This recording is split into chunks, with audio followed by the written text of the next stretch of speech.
Hello, ladies and gentlemen, Auerbach here, and welcome back to another live reading stream.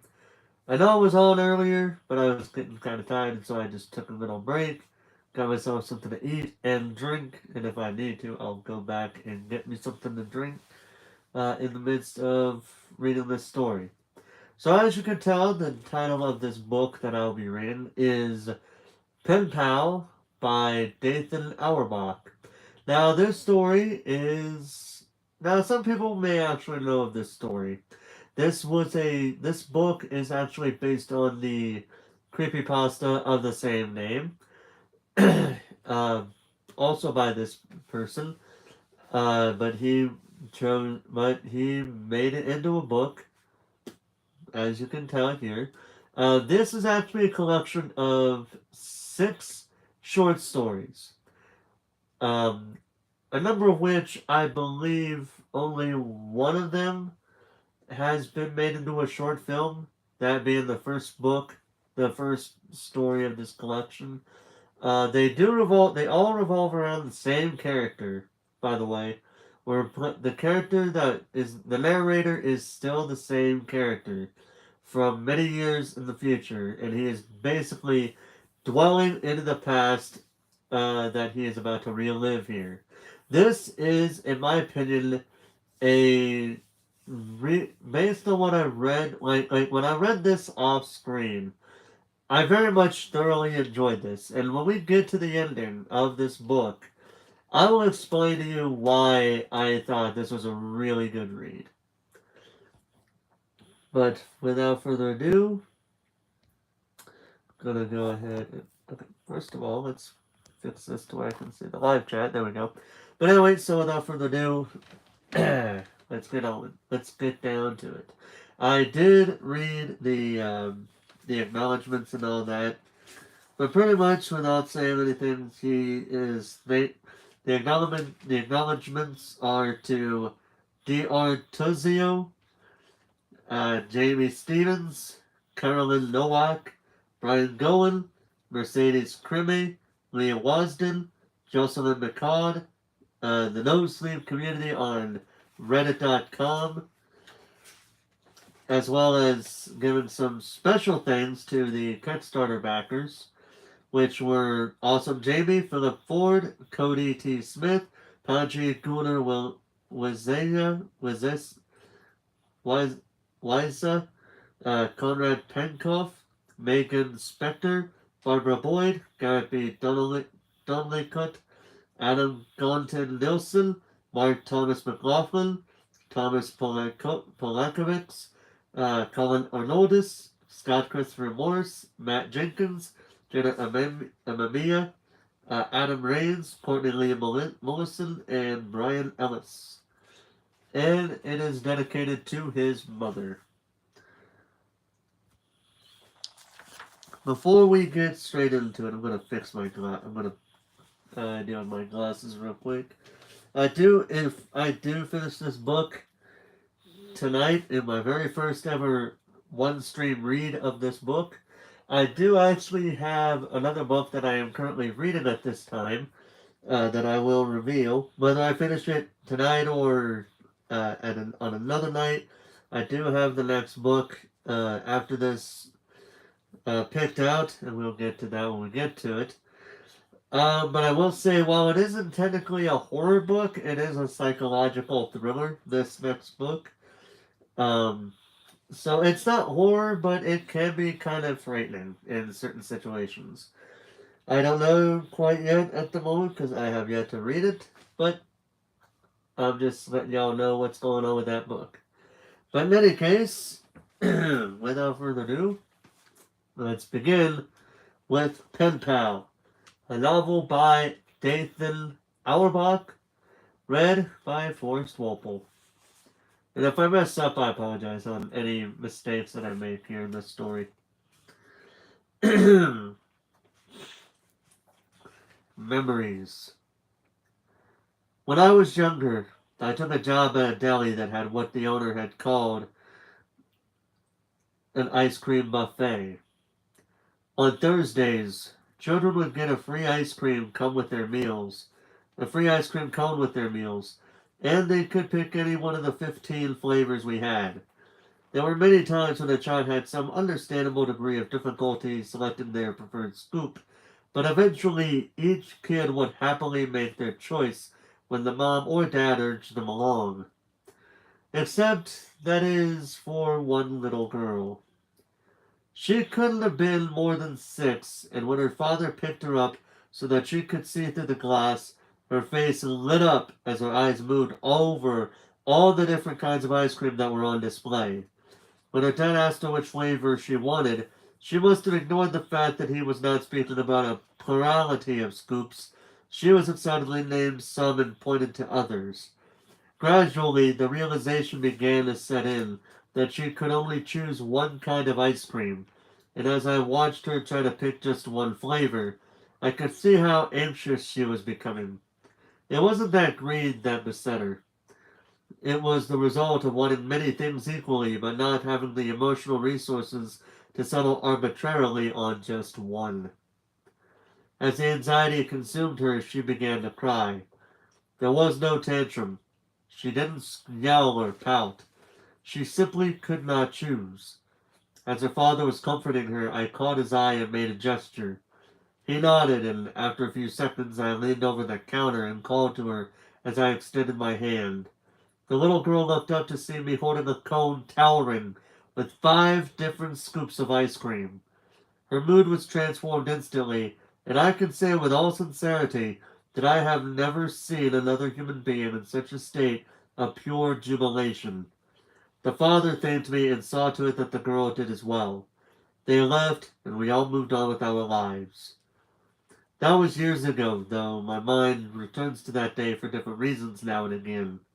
Most of the time, I just think about how happy she was, but sometimes I think about how, despite her seemingly limitless joy that day, in all likelihood, she probably doesn't remember me or the ice cream. This doesn't bother me. As children, we have terrific and terrible times. Events that, as we experience them, seem to be the most important things that have ever happened to us.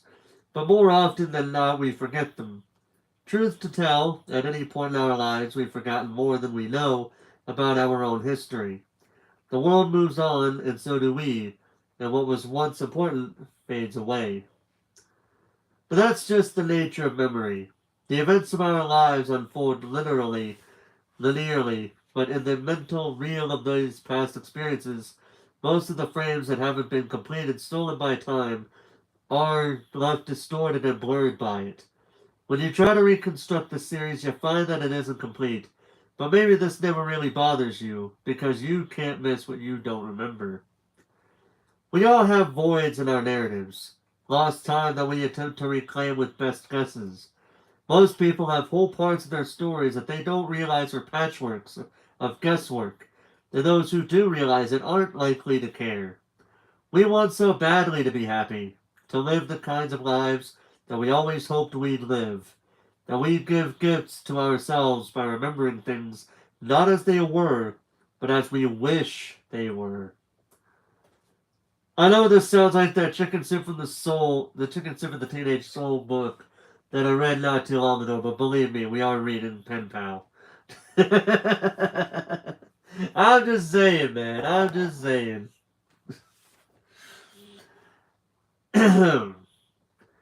Our loved ones pass away or simply leave our lives forever too soon, and we think to ourselves, I wasn't ready for you to leave. It just wasn't time. Because we're never truly ready. Because it's never truly time. So we keep them in our memories. And when we regret that we don't have more memories of them, maybe our minds give us more gifts.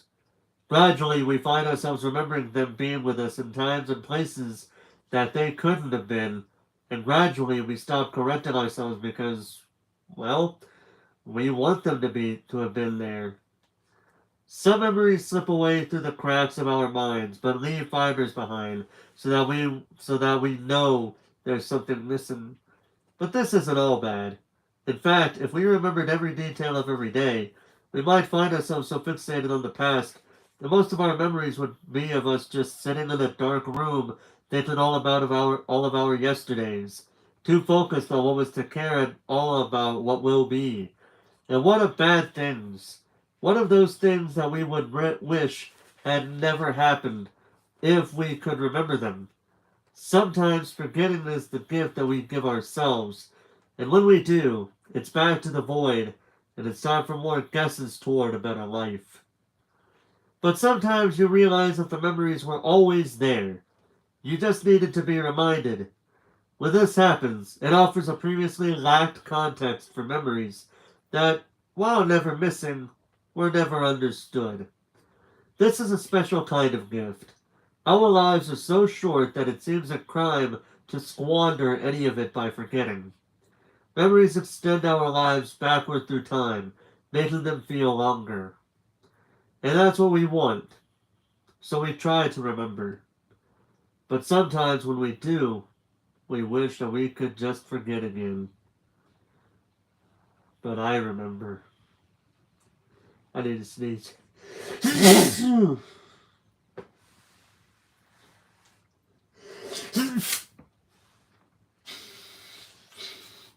Well, that was fun. The story that I'm about to tell you is the product of my own mental archaeology. Of course, like all great digs, how the artifacts fit together in a timeline is about as immediately clear as which things are important and which are not. Some parts of this story I have always remembered. Others were buried deeply, and some I simply never knew about and have only recently discovered. As is often the case, remembering one thing helps you remember another, and as you learn new things about your old life, memories that you thought were insignificant, or at the very least irrelevant, parts of your overall story are suddenly its foundation. I began reconstructing and transcribing parts of this story on my own, and when I eventually and inevitably had questions, I turned to the only other person who could claim any amount of expertise concerning my history, my mother. Over the course of several weeks, my mother and I had a series of increasingly strained conversations, and it was through these talks that the importance of some forgotten, ignored, or never known childhood events became clear. Looking back, these events all seem to fit so squarely that I can hardly believe they required reassembly at all.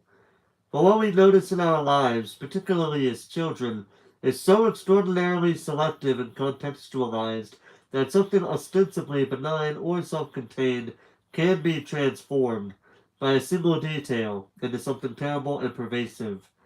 You just have to know what you're looking for, and when you do, suddenly it's all you can see. Here, I've tried to preserve both my thoughts and experiences of my early life, as well as the gradual influx of new information, so that you might learn from these events as I experienced them.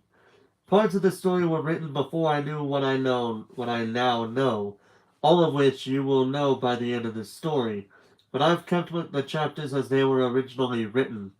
To the best of my ability, I have avoided contaminating my old memories with new revelations, and I've tried to be as faithful to the past as was possible when extrapolating from my earliest memories. What I offer you here is a combination of what I remember, what I've learned about my past from my mother, and what seems like most likely, though my guesswork was restricted to gaps that are ultimately unimportant. If I was successful in all of this, then you will understand now as I understood then, and the pieces of my history will fall into place for you in a very much the same way that they have only recently done for me. Quote, now begin in the middle, and later learn in the beginning.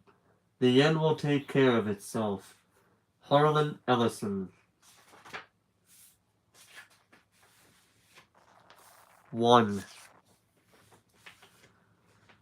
Footsteps. In a quiet room, if you press your ear against a pillow, you can hear your heartbeat.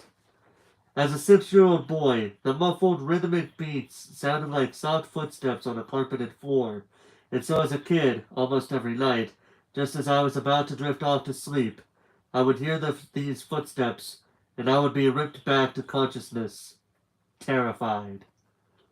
For my entire childhood, I lived with my mother in a fairly nice and extremely rural neighborhood that was in a transitional phase.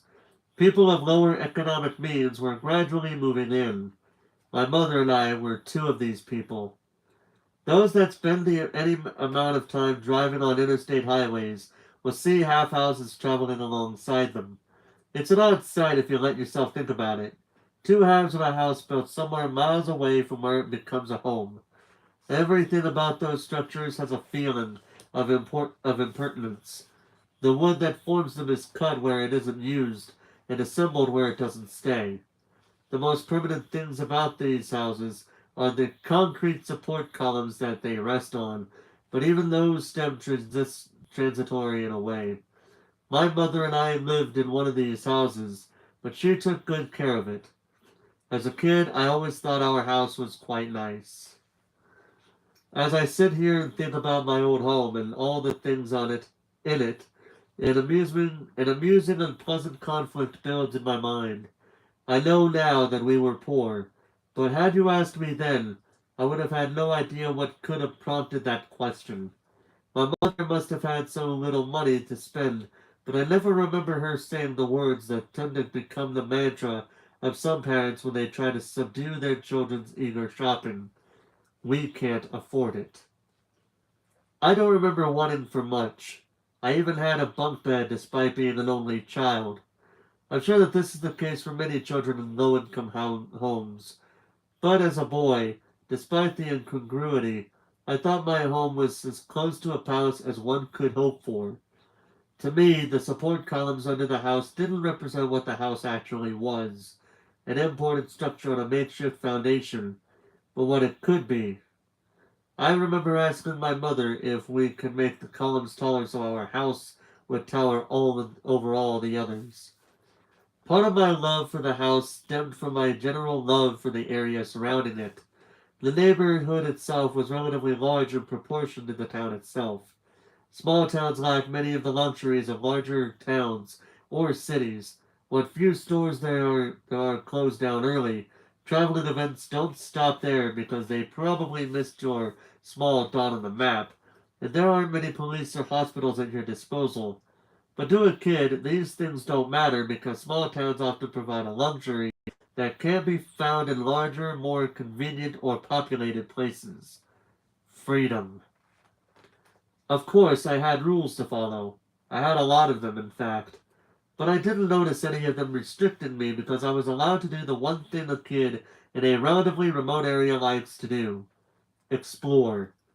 Just a short walk from my back porch was a dense and untamed wilderness that I spent some part of nearly every day surveying. These woods and waterways surrounding the neighborhood were my playground during the day, but at night, as things often do in the middle of child, they would take on a more sinister feeling. The apparent change in the very nature of the trees and the lake, I think, was mostly my fault. One of my mother's rules was that I could explore the woods on the condition that I would be home before dark. To motivate my speedy return, I would play games in my mind when leaving the woods at dusk. My feet moved more quickly when I imagined that they were carrying me away from ghouls and beasts. When I would dream, the footsteps would belong to these pursuers. Sometimes I'd pretend that a hideous and ravenous wolf was charging through the woods just behind me. I'd imagine what would happen if I stumbled or fell, and it caught up with me. But when I concentrated too hard on keeping my balance, it would always seem to ensure that I lost it. Other times I had convinced myself that there was an enormous clutter of spiders descending from the trees and above and blanketing the earth behind, and that I was always inches away from being ensnared in a collective web, was simply overwhelmed by their numbers and tackled by the sheer weight of their individually weightless bodies.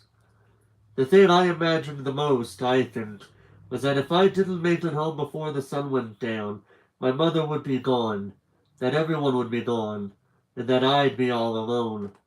I always made it back home the quickest when I played that game. It didn't take long for these games to become a reflex, and the fear would appear without any effort at all. Some nights I would spill into the house so frantically that it would startle my mother, But this was the winter of the first grade of elementary school, so I tried to compose myself and pretend that I was merely worried about getting home too late. The things I imagined in the woods was just before nightfall created a feeling of general uneasiness in me when the sun retired. My home offered refuge from these terrors, but the architecture of my house came to sabotage my feelings of security. The concrete stilts that raised my house above the earth left a void just below the entirety of the floor of my home. Gradually, my mind came to fill this crawl space with imaginary monsters and inescapable scenarios, and they would consume my thoughts whenever I was awoken by the footsteps. I told my mom about the footsteps, and she said that I was just imagining things. This seemed an appropriate accusation, given my tactics for making curfew, but I persisted enough that she blasted my ears with water from a turkey baster once just to placate me, since I insisted that it would help. Of course, it didn't. The footsteps continued that night, but I tried my best to ignore them, just like always. Despite the general eeriness that the names and footsteps would cast over the nighttime neighborhood, my life was a quiet one. I had adventures by myself, or more often, with my best friend Josh. But I suppose every kid has their adventures. The only odd or noteworthy events that I can remember happening were the occasions when I would wake up on the bottom bunk despite having gone to sleep on the top. This would only happen every now and again, but it wasn't really that strange, since I'd sometimes get up to use the bathroom or get something to drink and could remember just going back to sleep on the bottom bunk. This would happen frequently enough to remember, but infrequently enough to dismiss. In itself, waking up on the bottom bunk never really bothered me. But one night, toward the end of the winter in the first grade, I didn't wake up on the bottom bunk. I had heard the footsteps, but was too far gone to be woken up by them. When I awoke, it wasn't from the sound of footsteps, but the feeling of biting cold and violent shivering. As I opened my eyes, the clashing of what I expected to see, what I had nearly always seen when I woke up in a place other than the top bunk, and what I actually saw, frustrated my senses as my mind tried to reconcile my expectations with actuality. I saw, or rather my mind showed me, the red cylindrical bars that supported the mattress of the top bunk, but beyond those I saw stars. Gradually the bars melted away and faded from my vision, and I was left with only those floating points of light and the jagged crossing limbs of the tall trees that arched across them high up in the sky. I was in the woods. I shouldn't be here, I thought. The coupling of the woods with darkness was something I had trained myself to avoid. I sat up immediately and tried to make sense of where I was. I thought I was dreaming, but that didn't seem right, though neither did me being in the woods. My eyes were slowly adjusting to the limited light, and gradually the trunks of trees in the shapes of... Oh, what the hell? There was nothing... Why was I trying to... What the hell was that? I can understand if I was reading something that was very sick and disgusting, but for some reason, that just sort of happened. What the hell? Oh, that's a little weird. Moving on. My eyes were slowly adjusting to the limited light, and gradually the trunks of trees and the shapes of overgrown bushes began to take form. I scanned over the foliage without really focusing on any of it as I searched for something I might recognize, something that might give me some indication of where I was. An unnatural shape caught my eyes, and I looked at it for what felt like a very long time, until I could finally discern what it was. About 10 feet in front of me, resting among a mass of tangled sticks and loose leaves, there was a deflated pool float that was shaped like a shark. Even after I understood what it was, I continued looking at it, trying to figure out why it was there. This only added to the surreal feeling, to the point that I was sure that I must be experiencing a dream rather than the world itself. After a while, though, it seemed like I wasn't going to wake up because I wasn't asleep. I stood up to orient myself, and I caught a flash of some trampled shrubs that looked like a path, but the woods were thick behind it, so I turned to look elsewhere. I didn't recognize this place. I played in the woods by my house at all times, and so I knew them really well. But, hey, Base Redemption, how you doing tonight?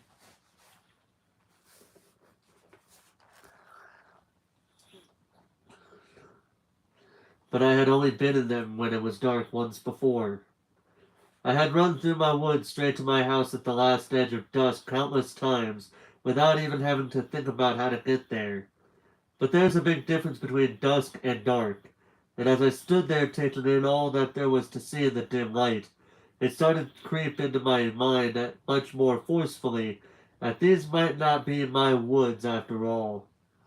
A shiver that I think was only partially due to the chilled air ran through me as I wondered how someone was supposed to find his way to a place when he didn't know where he was starting. I took a deep breath and a single step and felt a shooting pain in my foot. I lifted my leg quickly and reeled off bounds, falling back to where I had woken up only moments ago. I moved my eyes from the terrain to my throbbing foot and saw what had felled me. I had stepped on a thorn. It stuck about an inch out of the middle of my foot, but it only bled when I quickly tore it out of my skin. I wound my arm back to throw it someplace where it wouldn't pose a danger to me any longer, but as I searched for a safe spot, I realized that there wasn't one. By the light of the moon, I could see that the thorns were everywhere. The whole ground was laced with this natural barbed wire. I had been lucky to only step on a single thorn just then, but as this occurred to me, I became conscious of the rest of my body. I looked at my other foot, but it was fine. As a matter of fact, so was the rest of me. I searched over my legs and feet with my eyes and hands. No cuts, no scrapes. I didn't have another scratch on me. I wasn't even that dirty. I cried for a little bit and then stood back up. I opened my mouth and filled my 6-year-old lungs to capacity, and just as I was about to scream for help, my breath hitched in my throat as a thought lodged itself powerfully in my mind. What if someone heard me? I held the air tightly in my chest and stood puzzled by my own question. I needed help. Shouldn't I hope that someone would hear me? All at once, I began to think of the fiends and monsters that I had imagined, stalking and chasing me through and out of what might be these woods. I found myself wishing I had never played those games. I let the air escape slowly to give myself a last chance to use it in case I changed my mind and wanted to yell. I didn't. I would have to find my own way. I didn't know which way to go, so I just picked a direction and began walking. I walked for what felt like hours. I tried to walk in a straight line, but there was no path to follow. I made sure to course correct when I had to take detours around tree limbs that were too entwined to move through, or patches of thorns that were too broad to step over. Every time I would make my way past one of these natural obstacles, I would be confronted with a seemingly identical tapestry of foliage, and the feeling of hopelessness would begin to assert itself a little more. I just wanted to see something familiar, and each time the woods appeared particularly thick, I thought I had found my benchmark. Marking the outer edge of my usual explorations, there was an enormous pile of discarded and decaying Christmas trees that my best friend Josh had found once during the game of hide and seek. Although he had been driven out of its concealing shelter fairly quickly by fire ants, we would return to it many times to trample on the stray and spherical colored ornaments that had been left behind. We had many stories about where the trees had all come from, but I assume now that the genesis of the pile was much more ordinary than what we had hypothesized. Whatever the origins, what was left was a tangled mass of still decorated, however sparsely holiday trees that looked from a distance to be a single colossal Christmas tree. This would be the easiest thing to spot in my woods, and if I found it, I would know where I was. But that was only if these were my woods. As I stepped delicately through the brush, an idea began to form in my mind. If I could climb a tree, I might be able to see my way to the wood's exit. I became less dependent and began searching the canopy for a proper scouting position. None of these trees seemed tall enough, but if I could find one that was, I might be able to see a house. I might even be able to see my house, I thought. I stood still and balanced carefully on my now aching feet. The trees that loomed over me when I had woken up in these woods had been tall, I recalled, but I struggled to remember just how tall they were. What about the branches? I mumbled to myself. I remembered seeing branches above me, and if they grew low enough, I knew that I would be able to climb up the tree. If I could find my way back to that spot, I could work my way up the tree and possibly see a way out. But that would mean going back. I shifted on my feet and tried to make the best decision. Turning around, I took a few steps back toward the direction from which I had come, and I froze as a phrase echoed in my head. How far can you go into the woods? I hadn't been tortured by this question for well over a year, and I stood there, a bit bewildered by the fact that it had suddenly come rushing back into my mind. On an afternoon toward the beginning of kindergarten, I had come home from exploring a part of the woods I had never seen before. I was excited to tell my mother how far I had gone, and she seemed, even if she was only humoring me, to be equally excited to hear it. When I had finished describing my journey, she congratulated me and asked if I thought I had finally seen all the woods there were in our neighborhood. I told her that I didn't think so, but that I wanted to. She smiled as she asked, so how far can you get into the woods? This sounded like a challenge, and so I answered confidently, but none of my answers seemed satisfactory to her. Really far, super far, and even all the way were all rejected as viable responses. After each attempt to close the issue, she would just return with the same question, becoming more amused by the minute. At a loss and wanting to be able to answer her question so that she would stop asking it, I asked the only other authority figure I knew, my teacher. She gave me a quizzical look and asked me what I meant. I didn't really even know what I meant, and so I just repeated the question. She thought for a moment and said, I don't know, let's see, as she walked me over to the map that was tacked to our classroom wall. She asked me the name of my street, which I had memorized, and she took a moment to find it, before touching my shoulder and holding her fingers on a big patch of green. I think these are your woods, she said. I repeated my question yet again. I told her that my mom had been asking me this question repeatedly. As I told my teacher this, she seemed to realize something and took her fingers off the map. She smiled coyly, saying, I don't know. How far can you go into the woods?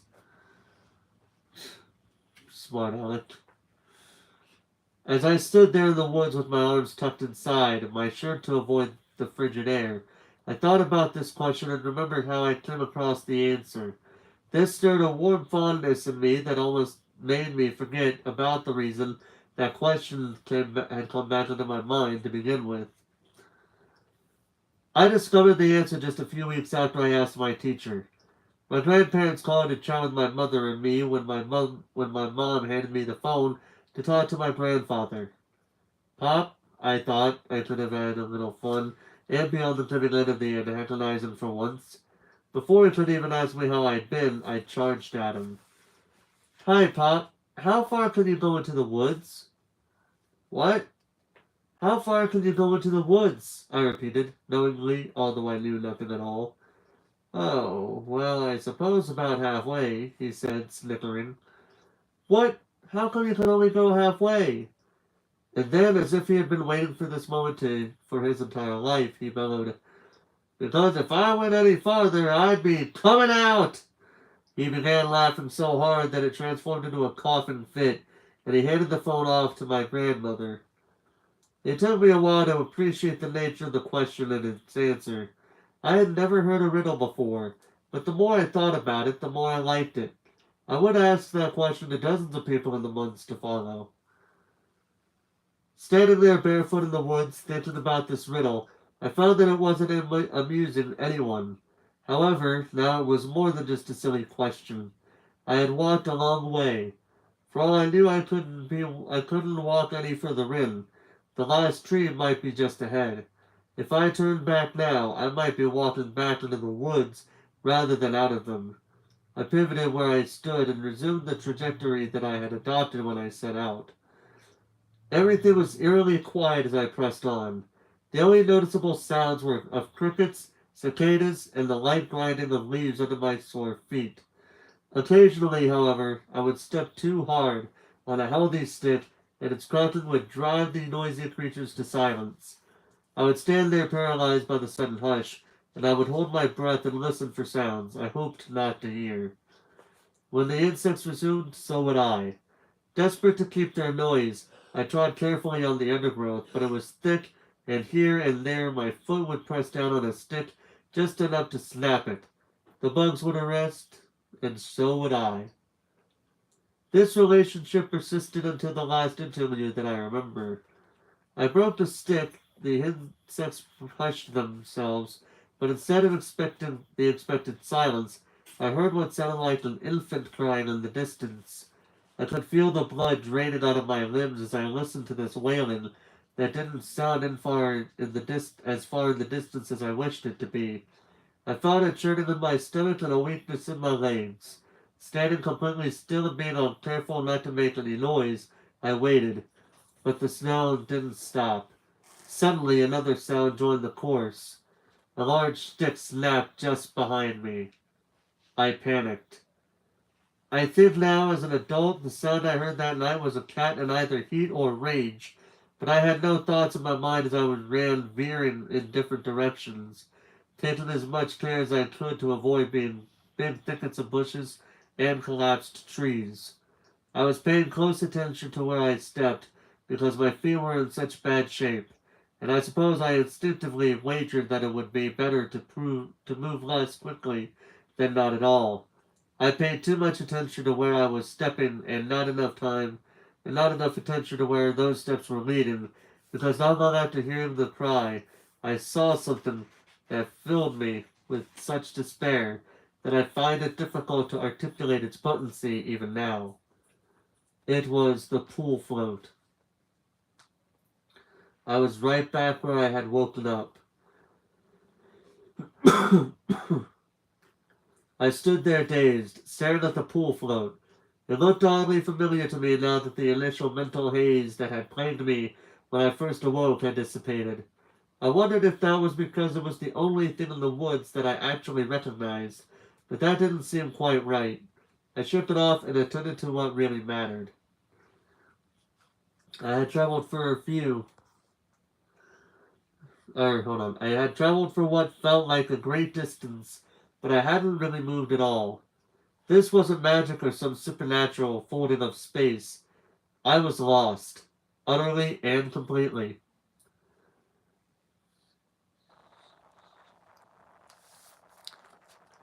Up until that moment, perhaps in an effort to focus on what I could control, I had thought more about being out of the woods than how I got in, but being back at the beginning caused my mind to swim.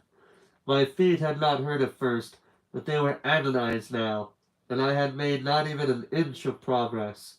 I had been hoping that these were my woods from the time that I had awoken in them. I had hoped that I simply didn't recognize them due to the obscuring and distorting darkness. But my optimism had long since disappeared, swallowed like everything else by the engulfing dark blackness. Had I run in a huge circle around that spot, or did I just get turned around and started making my way back? I realized that even if I set out again on the path I had tried to follow at the outset, there was no way to be sure that I would actually chart the same course, and if I took a completely different course, that I wouldn't have even made progress in terms of scouting the area through my original excursion. And although I had pushed it to the very back of my mind, rhythmically, like a metronome, my mother's riddle marched back to the front lines. Its footsteps faint at first, but gradually building in a crescendo that became so loud I could think of nothing else. Into the woods. As this echoed through my thoughts, I suddenly pictured the woods as a vast circle of trees. As I turned on the spot on which I stood and looked around me, a fear crept into my mind that I might be standing at the very edge of the circle, and that whatever direction I picked would just lead me down deeper, farther into the woods. As I continued scanning the landscape around me, my eyes fixated on one of the trees that I had even seen towering above me when I first woke up. I looked at it dully, the way you gaze at something when you aren't actually seeing it, despite how unshakably fixed your eyes have become, like staring at a wall when you've lost in thought. Slowly both my eyes and mind regained their focus, and I moved my head up. It was tall. I forced the despair out of myself and made my way to the tree, being careful to avoid the thorns that were blanketing the ground. As I stood on the exposed robots of the tree and looked straight up at the height of its trunk, I thought that the tree might surely be tall enough to allow me to see my way out. I reached my hand up and grasped the lowest limb, but as I tightened my grip, my arm began shaking. Trying to steady myself, I moved my other hand up onto the branch, but when I tried to pull myself up, I felt my body protest. I remember thinking that night that it was simply too cold to climb the tree, but I know it wasn't the cold that stopped me. It was fear. I released the branch and looked back to the spot where my night had started. I could still see the place where I had woken up. It was a relatively clear spot in the middle of an otherwise debris-laced ground, as if I had tried to make a snow angel in the dirt and had given up in the middle of the project. It was a stranger sight, but not any stranger than the rest of this place. Fully conscious of my feet's condition, I walked back to the small clearing and sat down with my legs crossed. What if there's no way out? I questioned tortuously. I was too defeated to feel anything but apathy, and I turned my attention back to the tall tree and the stars above, looking upon it all with listlessness. Tracing my eyes over the stars, I had an epiphany. I had heard so much about explorers navigating the world by sea, traveling to undiscovered lands and building new civilizations. I had learned that they could do this by following the stars, and my spirits rose in a flash as I realized that I might be able to do the same. At the time, I thought the North Star was just the brightest star, and so I looked for and found one with the most brilliant shimmer. I found it. I want careful to keep the star that I put in my sights at all times. If I reached a point where the trees above obscured it too much for too long, I redirected myself on a path that avoided them. I ignored every sound that tempted me to whip my body around and confront it, and despite the pain, I surveyed the ground, primarily by the feel of my feet rather than the sight of my eyes, knowing that if this star was lost, also too would be my way. Eventually, my surroundings, Noah begins to look for more fertile, with more to look more familiar. A network of fallen trees that I recognized as ones that I had hoped as barricade beams offered my first legitimate sign of hope, though I walked around and not actress them enough during this time. Soon after, I came upon the Christmas tree pile, its scattered ornaments glimmering in the dimly weak nightlight. I gave it a wide berth to avoid the glass shards that might still pepper the ground from the two times that my feet, when they were less vulnerable, had pressed down upon the glass balls of holiday flair and crushed them. My nerves were beginning to calm, and when I saw a dirt void called the ditch, I knew that I had made it out. The feeling of relief that washed over me brought with it a smile that was more sincere and joyful than any I had ever worn on my faces before. Despite the impulse to quicken the pace when I had my bearings restored, and no longer had to watch my North Star so vigilantly, my feet were in so much pain that I had to be mindful of each step. A distance I had covered in mere seconds, and my nightly exodus from these woods seemed to be never ending. I spelled with a limp in both legs in an attempt to avoid putting too much weight on either food. But when I saw the edge of this wood dirt floor cut off by the paved cul-de-sac of my street, I grew so happy to be in close to home that I broke into a limelight jog. Despite how much it hurts, when I actually saw the roof of my house over a lawyer's set neighborhood house, I let out a light sob and ran faster.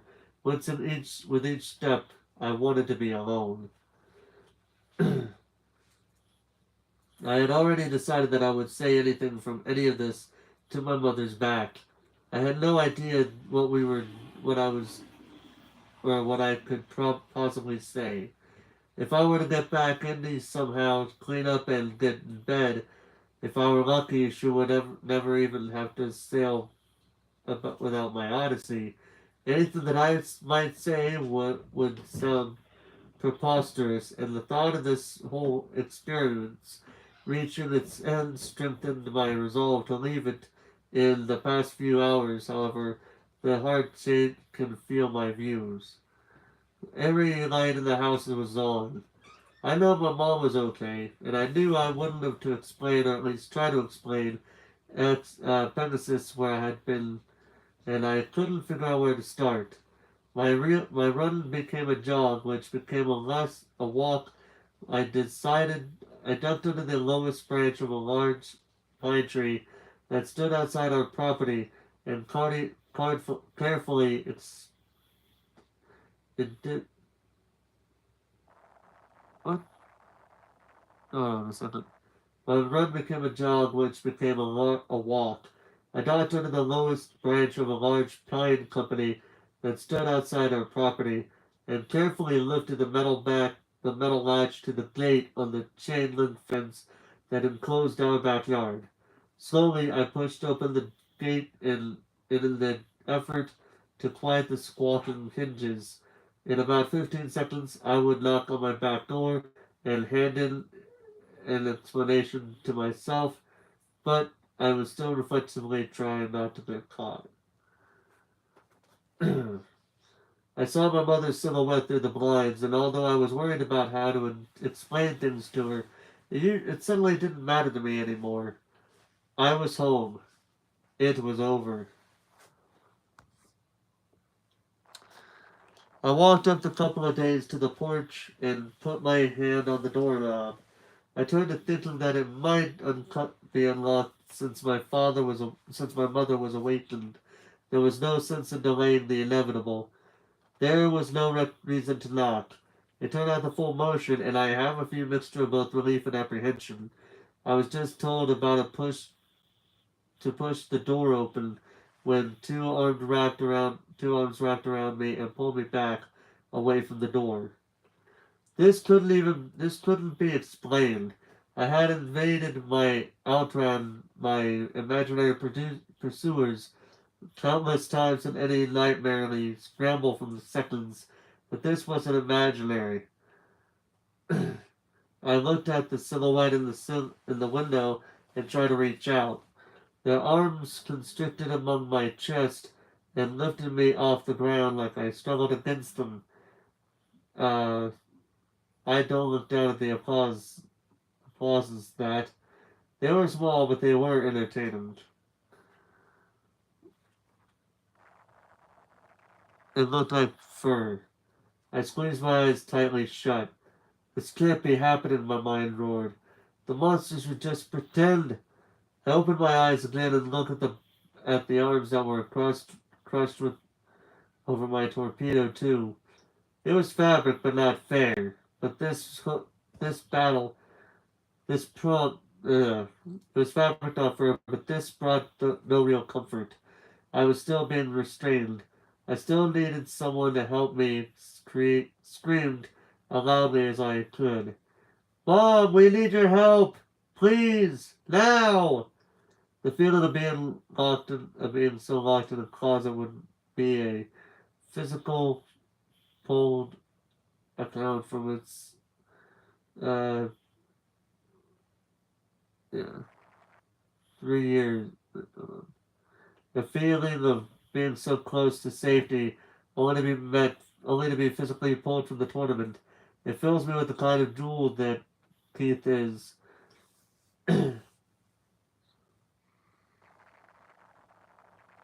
even after all these years. Indescribable. The door had been torn away from my opened, and a flash of hope that shot through my heart. But it wasn't my mom. It was a man, and he was enormous. I thrashed violently and kicked at the shins of the person holding me.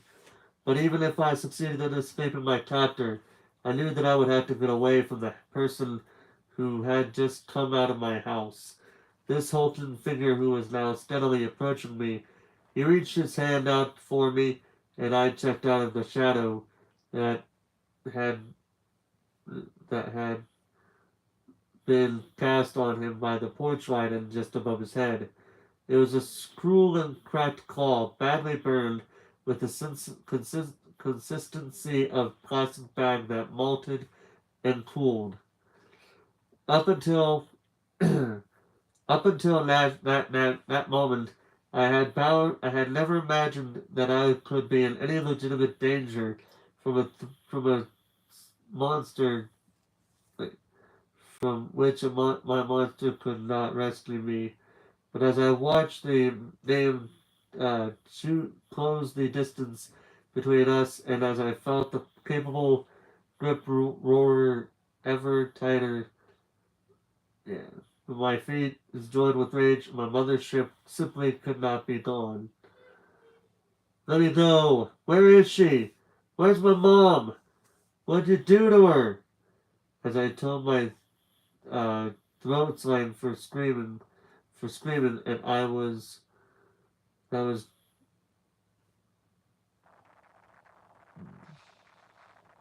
was drawn in another breath. I became aware of sound effect that had been poisoned for longer than I had. Period. Honey, please calm down. It's not you.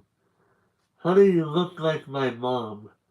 These stories tell me the loosened and the arms loosened and set me down, and as the man who had been approaching me leaned down, leaned down, and the great and put his hand on my shoulder, he eclipsed the power light with his basic, allowing me to see more than just his frame. He was a large man with a tremendous burn scar on his left arm. I broke my eyes away from it and moved them toward them up to the light to his badge. He was a police officer. I turned to face the voice behind me with the hopes that it was still tempered by fear. It was really my mom.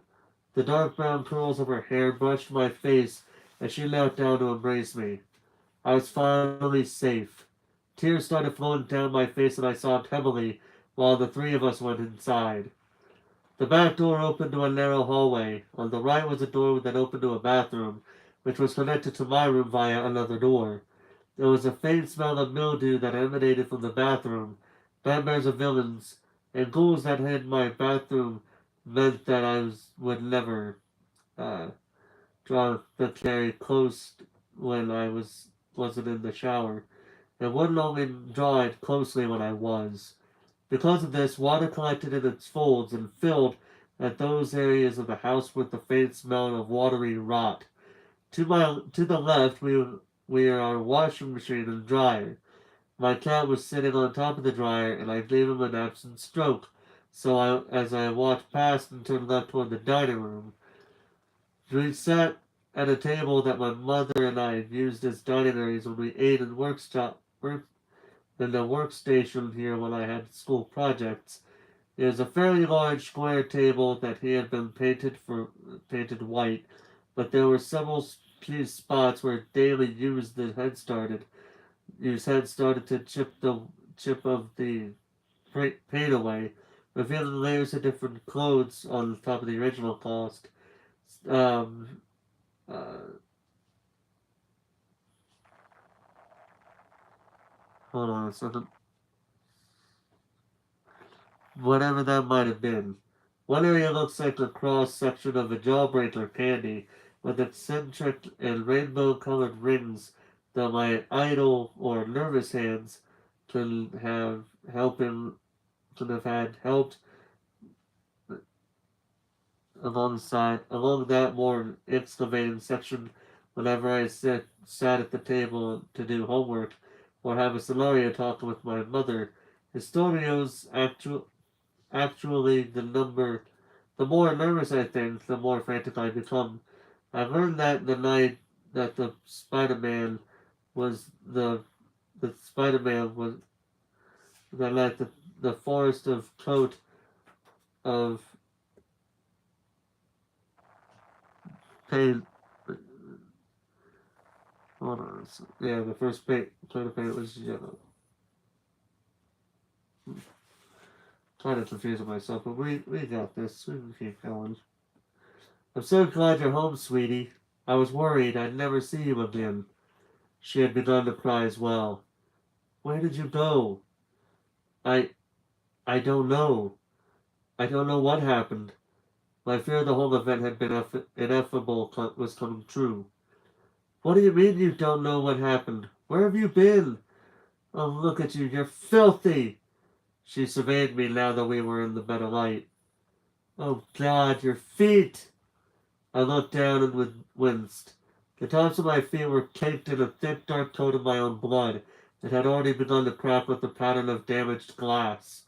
As I moved my feet against the linoleum, I could feel that the blood was acting as an adhesive, and I could hear the sound of my skin peeling free from the floor as I lifted them. You went into the woods?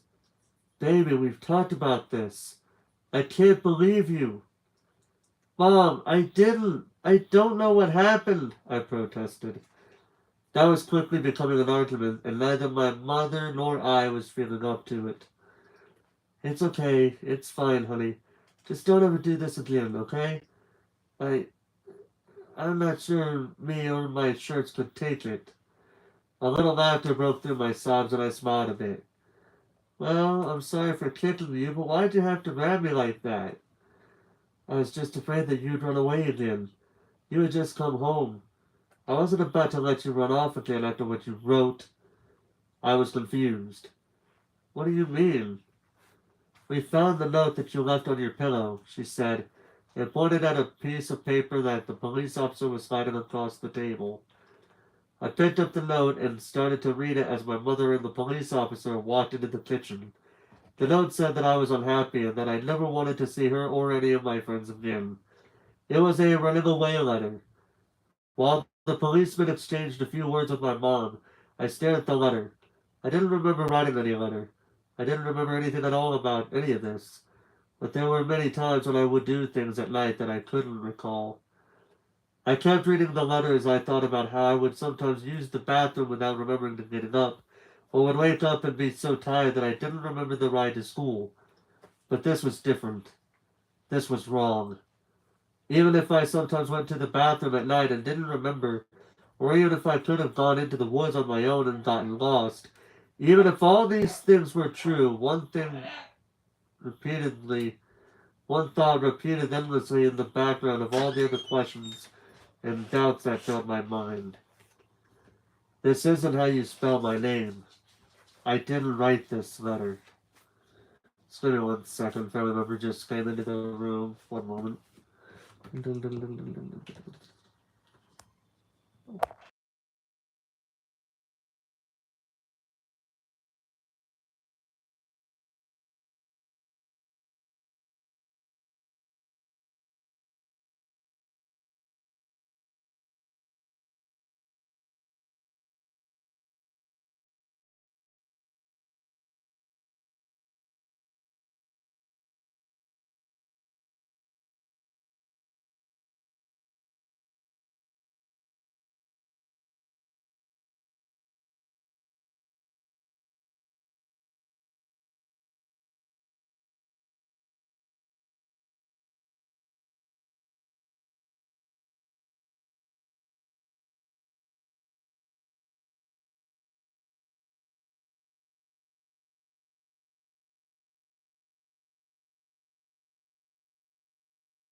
Okay, sorry about that.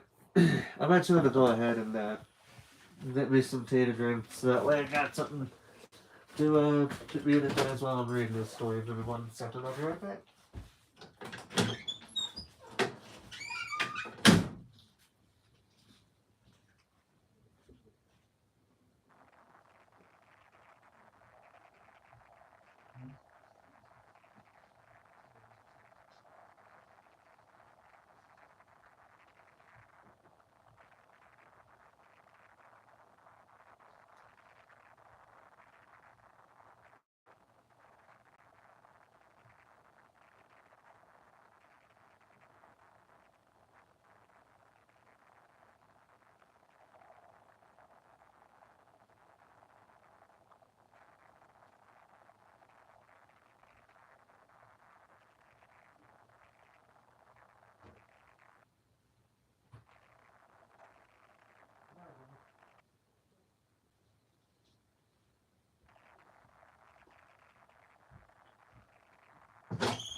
Okay, just give me 1 second.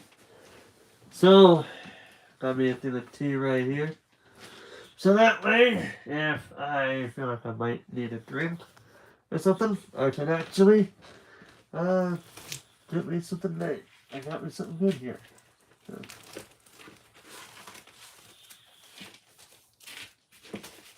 alright. Let's go ahead and get right back into this. We finished the first story. So for those of you that didn't know, so what was going on here? Without going too into detail of it, what was going on is how this boy at this one particular night was in bed, but he went from being in bed to being out in the woods. And as he was trying to find his way back home, he was quote unquote attacked, but it was really just his mother. Uh, but it was really just his mother trying to get him. And so he ends up being taken to a either to he ends up being taken back to his house, I believe, or the police station, one of the two. And so he and the boy and his mother are talking, and it turns out what caused her to do this was because of the fact that she found this note that was, as I just read, it was in his room, and it was basically like a runaway letter. But as the boy himself says, he that wasn't when he as he read the letter, he says in the very final word before we go into this next bit, that's not how you spell my name. I didn't write this letter. I'm saying this now because there's a part of that book where that story where I probably was a little, where people probably felt lost on it. So I'm just explaining it a little bit, so that way we all understand what was going on. But that's the end of the first of 6 sections of the story. 2. Balloons. I won't say what happens here, but I will go on record to say this section has is the one where it all starts going a little bit downhill. But you'll see what I mean here when I get to it. Unless you've already read the story yourself when it was on, the creepypasta itself. If you've read it, you'll know what it is. If not, it's going to be an interesting reading for me. Balloons. When I was 5 years old, I went to an elementary school that, from what I've come to understand, was really adamant about learning through activity. The school was part of a new program designed to allow children to rise at their own pace, and to facilitate this, the administration encouraged teachers to come up with inventive and engaging lesson plans. Part of the underlying rationale, I think, was that if the teachers could trick the students into forgetting that they were at school or that they were doing homework, the students would be more enthusiastic about their work. Moreover, if the students cultivated an eagerness for school right out of the gate, that the general apathy that had its way creeped into most students as the years go by could be staved off. To this end, each teacher was given the latitude to create his or her own themes that would run for the duration of the grade, and all the lessons in math, reading, etc. would be designed in the spirit of the theme. These themes were called groups. There was a space group, a sea group, an earth group, and the group I was in, community. Regardless of the creativity of the curriculum in kindergarten in the United States, aside from very basic writing skills, you don't learn much except how to tie your shoes and how to share, and as a result of that, most of the grade isn't very memorable. This is particularly true if you enter kindergarten with most of the writing skills that they expect you to develop by the time you have exited. As one of the students who was in this position, I find that as I look back now, I remember the people fairly well, but the actual curriculum remains mostly a mystery to me. But perhaps this isn't all that unusual. I do remember two things very clearly. I was the best at writing my name in the correct way, which I had mastered some time before entering the grade, and the balloon project, which was really the hallmark of the community group, since it was a clever way to show how a community functioned at a very basic level. The concept of the balloon project was fairly straightforward. Each student would release a balloon with a note attached, and then would wait for a response for whoever happened to find the balloon. We would ask them to enclose a picture of their area, if possible, and provide a return address so we could become pen pals. The teacher would post each picture on a large map that she had hung on one of the walls in the classroom, and this would help us see not merely how far the balloon had traveled, but how important communication was in bringing the community together. I remember our project being on a Friday because the culmination of weeks of discussion and preparation for this exciting event made it feel as if I was having a 3-day weekend. The rocky start with which I had begun kindergarten had finally smoothed. I talked excitedly with my friend Josh each day as we eagerly awaited the Friday launch. The morning of the launch, all the students walked into the classroom and saw that there was a fully inflated helium balloon tied off with a ribbon taped to each desk. Our tables were laid out in a grid, and so the balloon had the same arrangement as planted trees. In a lot, from the right angle, they would all line up, but if you moved just a little to your left or right, they would fan out, and you could see them all again.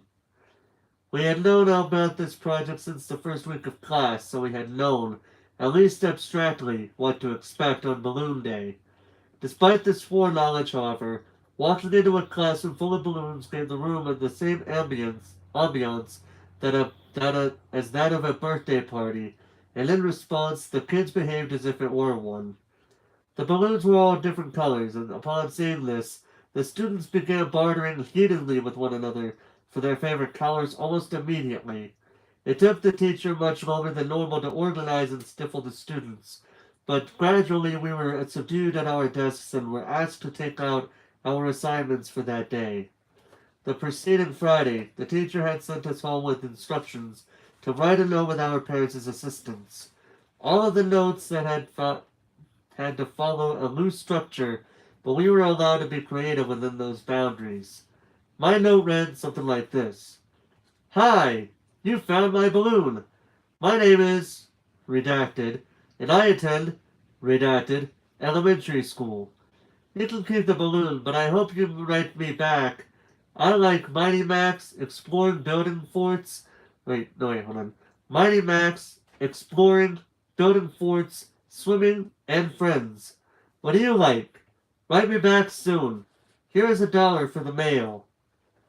At the bottom of the page, I drew a little stick figure saying hi and a word bubble next to his head. And after a few moments of consideration, after moments of consideration, I drew a balloon in his hand. On the that I brought from home, I had written 4 stamps right across the front, which my mom said was unnecessary, but I thought it was genius, so I did it. Sitting on each end of our desks was a marker, a pen, a piece of paper, in an envelope. The first part of the project for that day was to transcribe the notes we had composed at home, after which we would put it in the envelope and attach it to the balloon. If we wanted to, we could draw a picture on it. There was a palette of paint with some brushes and cups of water sitting on a long table just in front of the teacher's desk for the kids who elected to paint a picture on their note. It was a sunny day, and those who wished to paint on their note were told to finish by a certain time so the letters could be set out to dry in the sun. Only a handful of kids were brave enough to send their art out into the world. After the teacher had finished giving us our instructions, most of my peers resumed their rowdy attempt at trading balloons, while the teacher began assisting the few students who had forgotten to bring their letters to class. As for me, I started on my note immediately because I didn't want it to be sloppy. My handwriting, at least back then, was quite nice. With the guidance of my mother, I had been practicing writing while simultaneously learning how to read for a fair amount of time before I had begun kindergarten. Since the letter was already written, all that was left for me to do was copy it down verbatim. I had broken my left arm some weeks before, so the plaster cast made it difficult to reposition and steady the paper as I went, but finally I simply laid the heavy arm on the paper, leaned on it, and began transcribing, feeling thankful that I was right-handed. I took care with each stroke of the pen because I knew that I wouldn't be able to erase.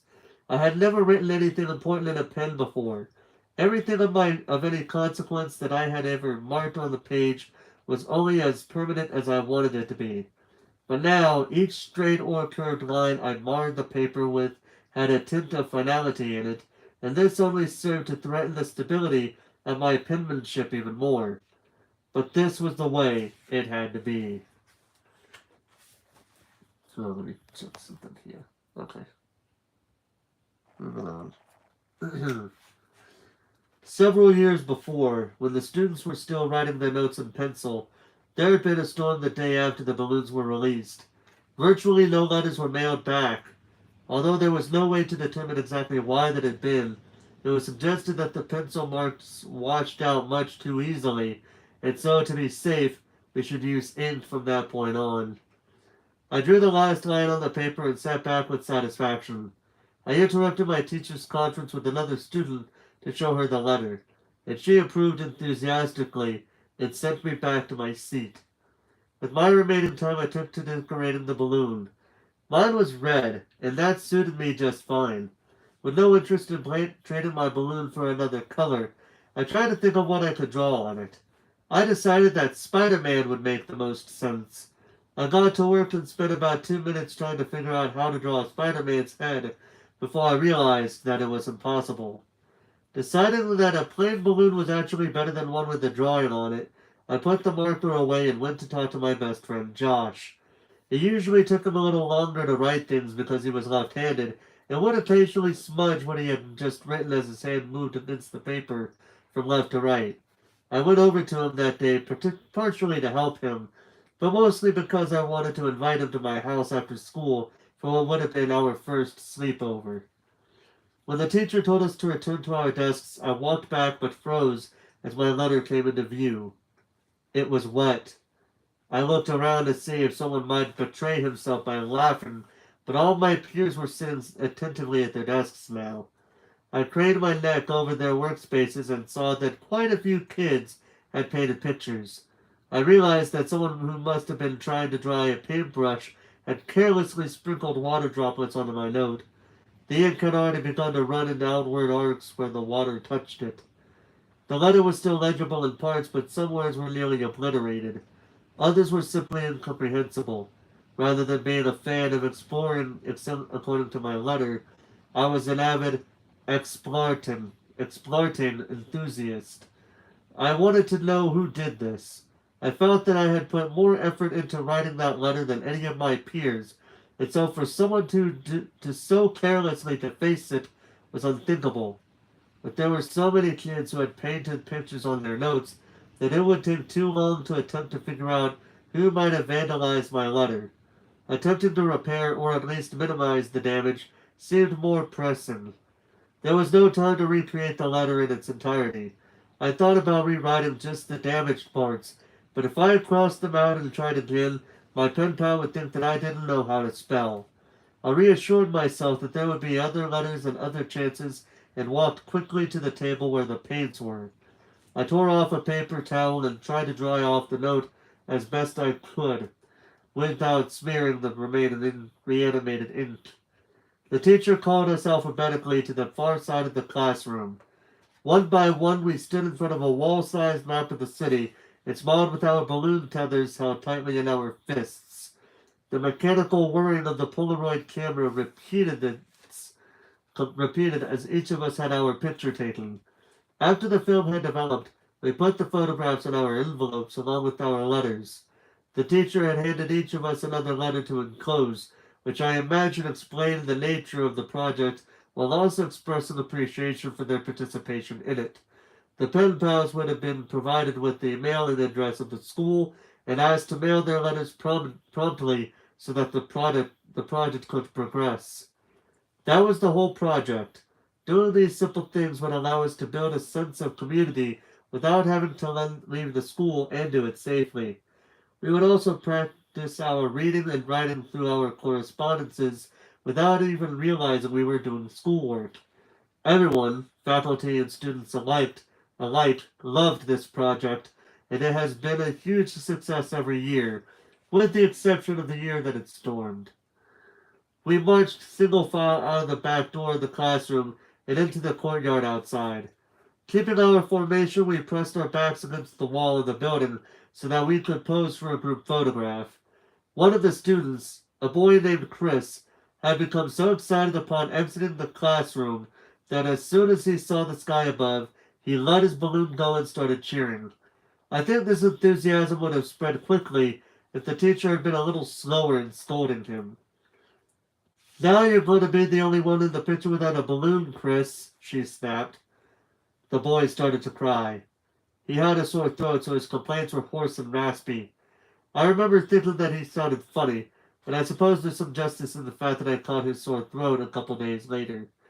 I'd like to say that in the demonstration of solidarity, at least one other student let a balloon go, or even better, that we all let ours go and stood by Chris, balloonless and proud. But this was kindergarten. Most of the kids stood there with restrained amusement, while others advertised just how funny they found Chris's plight. In the end, Chris sulked at the very edge of the group picture and held his left hand out of frame, clutching an imaginary balloon with a frown etched so firmly in his face that it seemed like it might just outlast the lifetime of the picture that he was posing for. After the photo was taken, we formed a circle around the teacher who said a few things about friendship and community that I imagine went mostly unheard by the students, whose attention was now myopically focused on loosening their grip on their balloon's tethers. When her speech was finally over, the countdown began.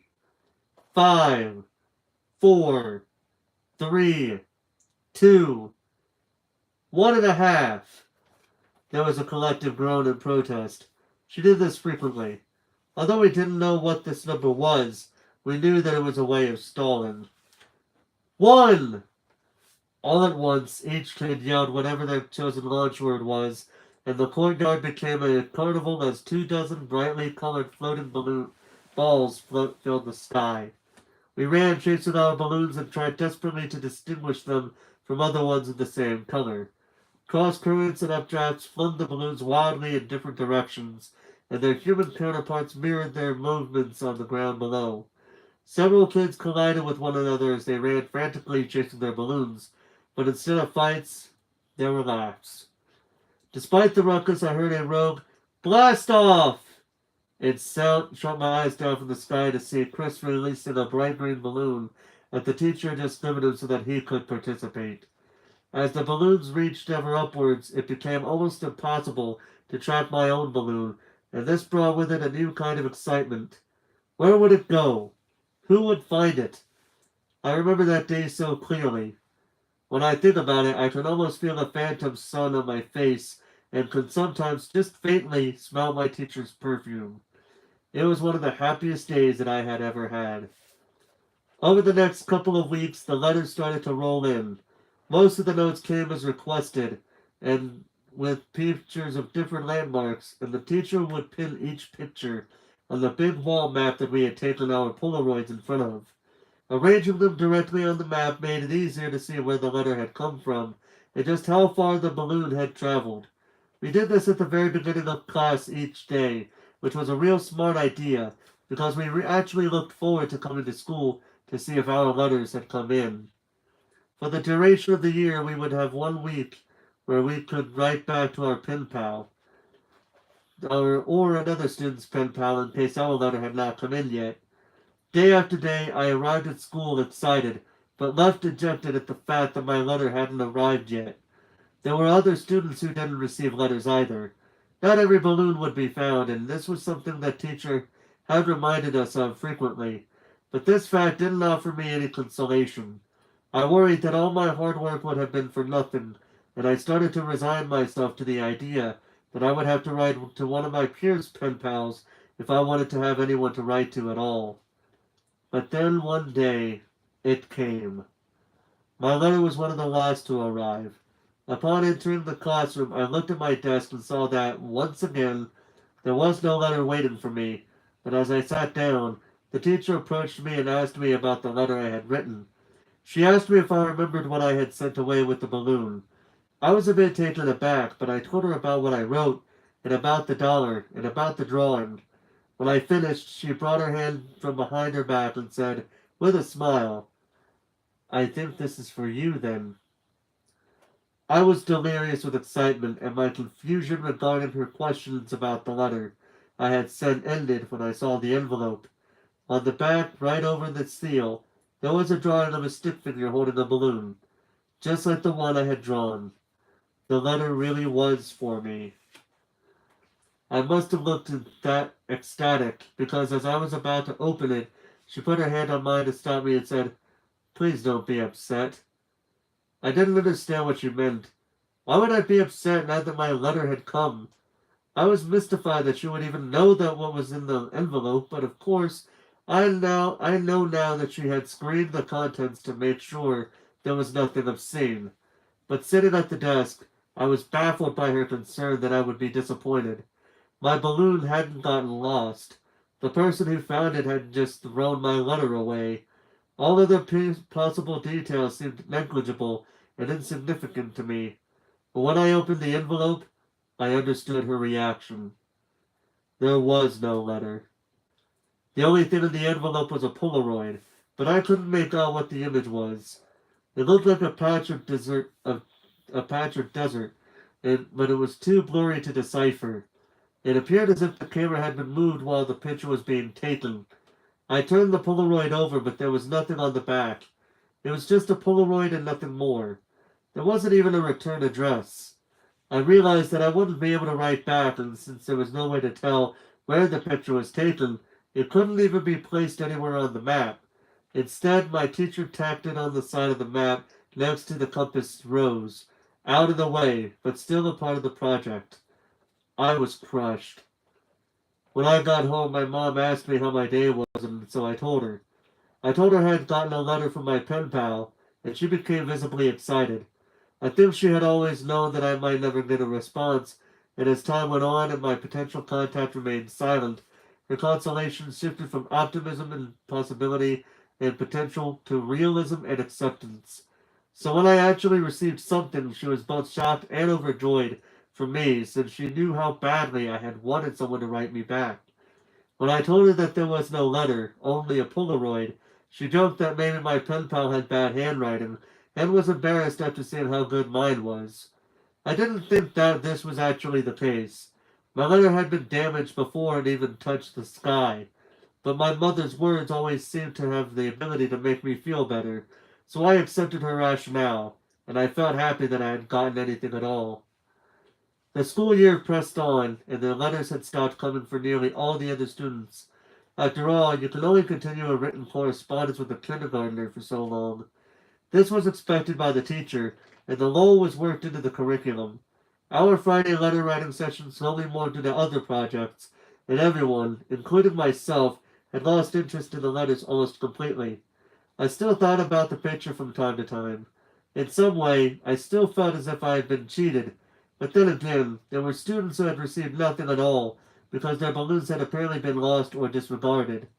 Recognizing this, I realized that I would seem greedy to those kids, and so any time I felt compelled to complain, I would bite my tongue. Gradually, I internalized this pretended acceptance and simply moved on both in appearance and thought, until I got another envelope. My excitement was rejuvenated fully, and I secretly reveled in the fact that I had just gotten another letter, whilst nearly all of the other pen pals had abandoned their involvement. Most of my classmates had written back and forth with their pen pals several times, and the ones who received nothing at all were probably the victims of bad weather and bad luck. The first envelope I had received, however, was tantamount to someone laughing in my face. It seemed as if someone had gone through just enough trouble to let me know that he didn't care. Holding the correspondence in my hand validated my objections to the original arrival. It made sense that I received another delivery. There had been nothing but a blurry picture in the first one. This was probably to make up for that. But again, there was no letter at all. Just another picture. This one was more distinguishable, but not fully comprehensible. The camera was sharply angled toward the sky. The photograph caught the top corner of a building in the bottom left of the frame, but the rest of the image was distorted by a lens flare from the sun. I turned the Polaroid over, but again there was nothing written on the back. My teacher put her hand on my shoulder and said, "A picture's worth 1,000 words, right?" before walking away toward her desk. A picture's worth 1,000 words. I had never heard that said before, and I sat there for a while trying to decide if I believed it. Because the balloons didn't travel very far, and because they were all launched on the same day, the board became a bit cluttered fairly quickly.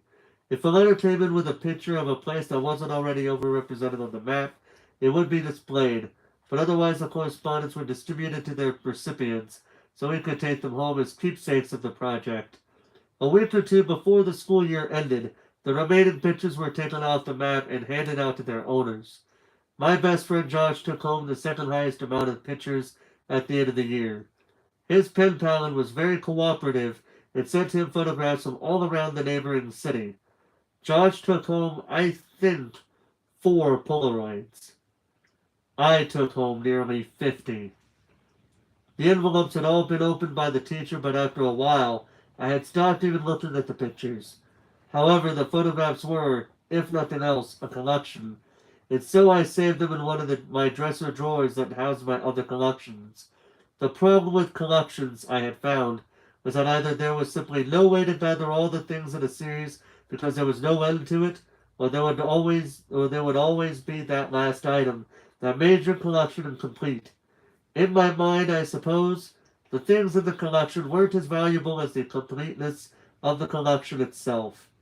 My drawer was a mausoleum of my incomplete collections of rocks, baseball cards, comic book cards, and little miniature baseball batting helmets that my mother and I would ceremoniously buy from a vending machine at Winn-Dixie after T-ball games. I put the photos in a box and slid it next to my baseball cards. With the school year over and summer break just beginning, I turned my attention to other things. Go ahead and get a drink real quick here.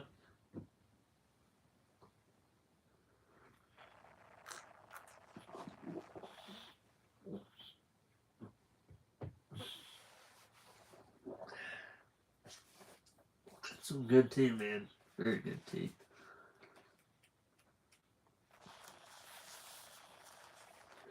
For Christmas, midway through my year of kindergarten, my mom, excuse me, my mom had gotten me a small snow cone machine.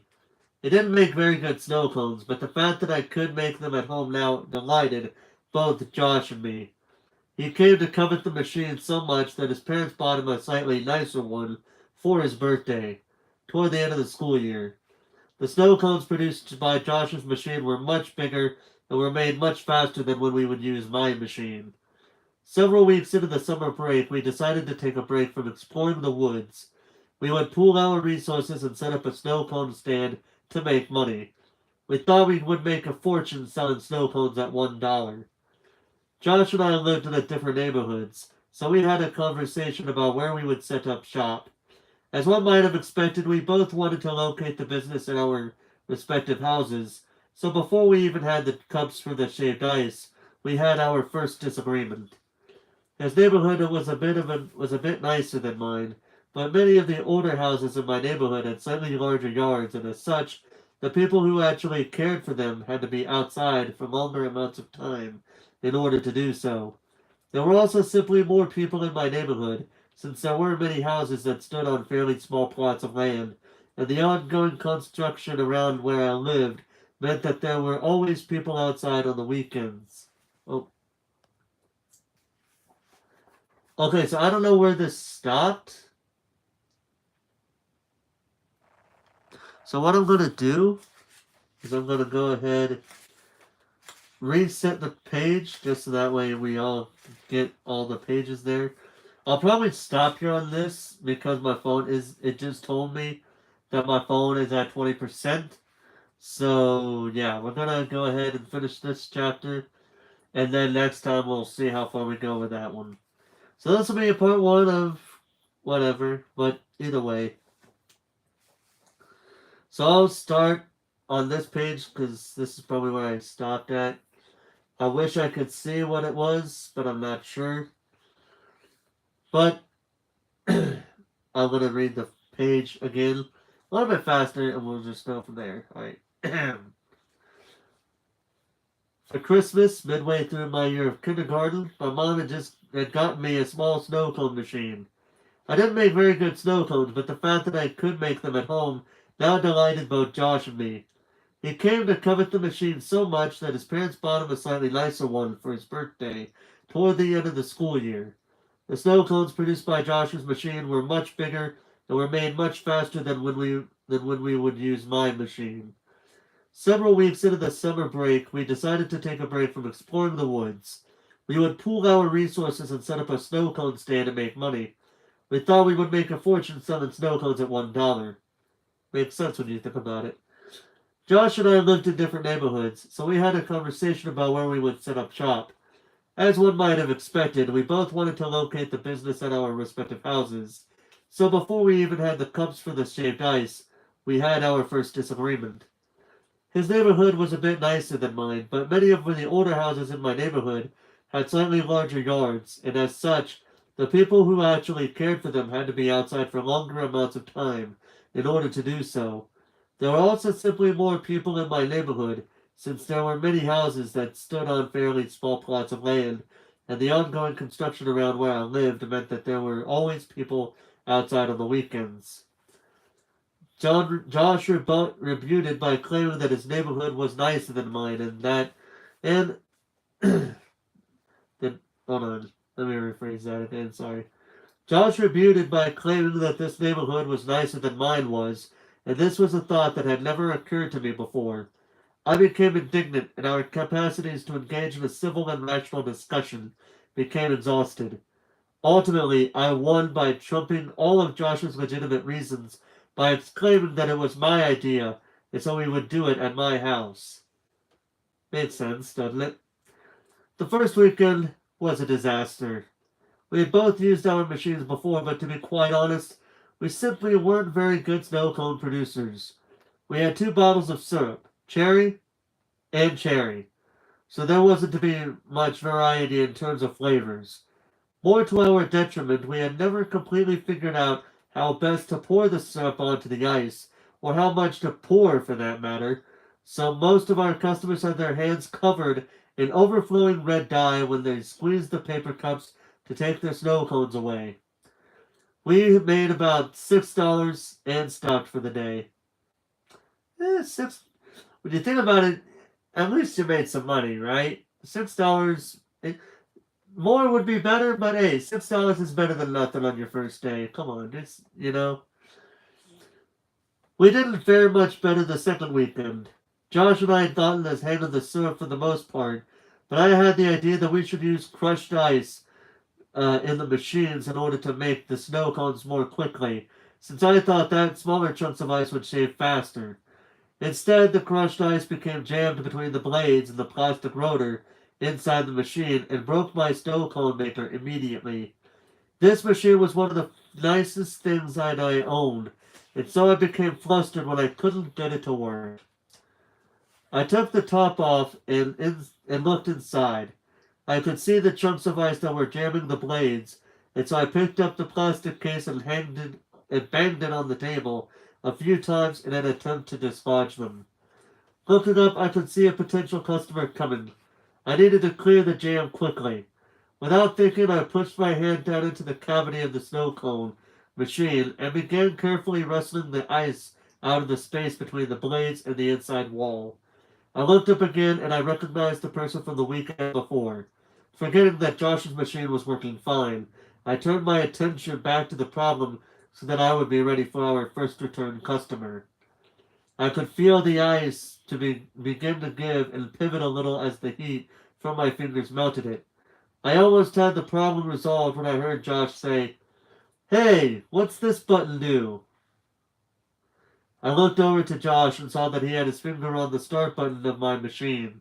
Reflexively, I yanked my hand out of my snow cone maker, my middle finger catching the blade on the way out. There was a period of just a few seconds where I thought that I had just scratched myself, but a thin red line soon began to quickly draw itself horizontally along the underside of my finger. I watched as that line widened and spread as blood began dripping from my hand. Oh shit. I shouted at Josh while he prepared a snow cone on his machine for our anticipated customer, and he said that he was only joking, that he wasn't really going to push the button. He looked genuinely remorseful from what I could tell, though he seemed to have a problem looking at my hand as he apologized. I think now that Josh had a fear of blood. Josh had already finished pouring the syrup before the customer got to the table, and he held it gingerly so that it wouldn't melt. Holding my finger with the opposite hand, I looked around for something to wrap it in. By the time the customer got to our stand, the blood had welled up in the tight fist that I was making around my finger and had begun dripping down my forearm. As Josh held the snow cone out to the man, I saw our patron's eyes dart back and forth from the cherry red ice to my blood red hand. His expression changed from concern to amusement, and finally he said, "You boys sure have put a lot of yourself into the business." The man followed this exclamation with a guffaw so long and loud that I could still hear it when I went back into the house to show my mom what I had done to myself. When I got back outside, Josh said that the man had bought the snow cone. We decided to quit while we were ahead, so we packed up and went inside. It turned out that my machine wasn't irreparably damaged.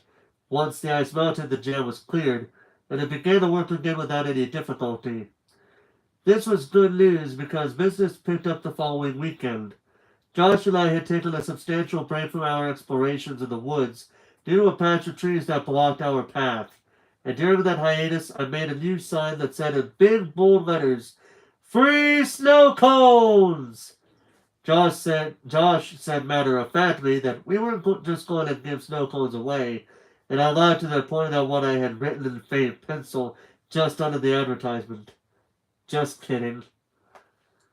My neighbor, an elderly woman named Mrs. Maggie, was our first customer that day.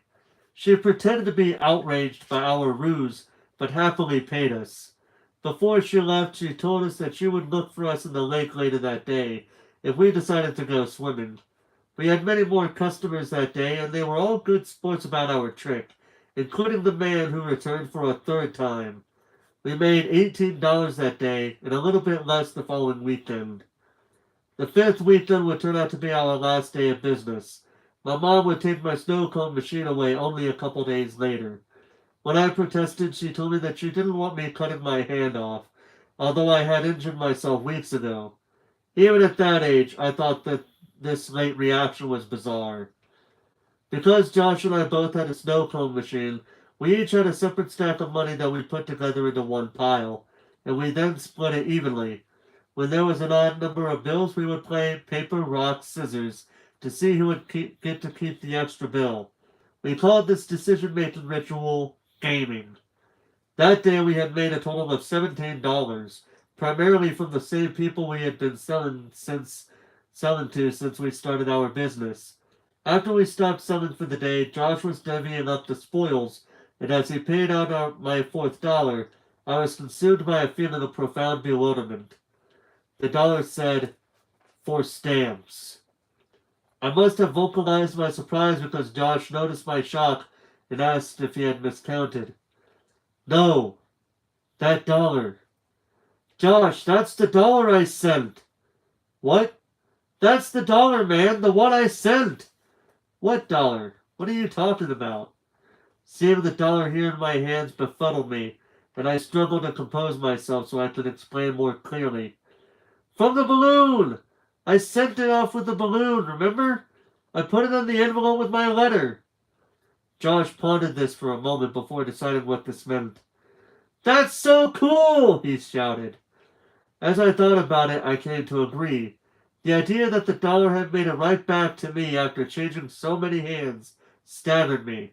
I had no way of knowing how far the balloon had traveled, but whatever the distance had been, this was still amazing.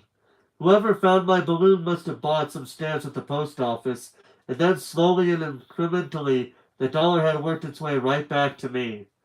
I rushed inside to tell my mom, but my excitement coupled with her distraction from an in-progress phone call made my story incomprehensible to her, to the point that she had responded simply by saying, "Oh wow, that's neat," just to placate me. Frustrated, I ran back outside and told Josh I had something to show him.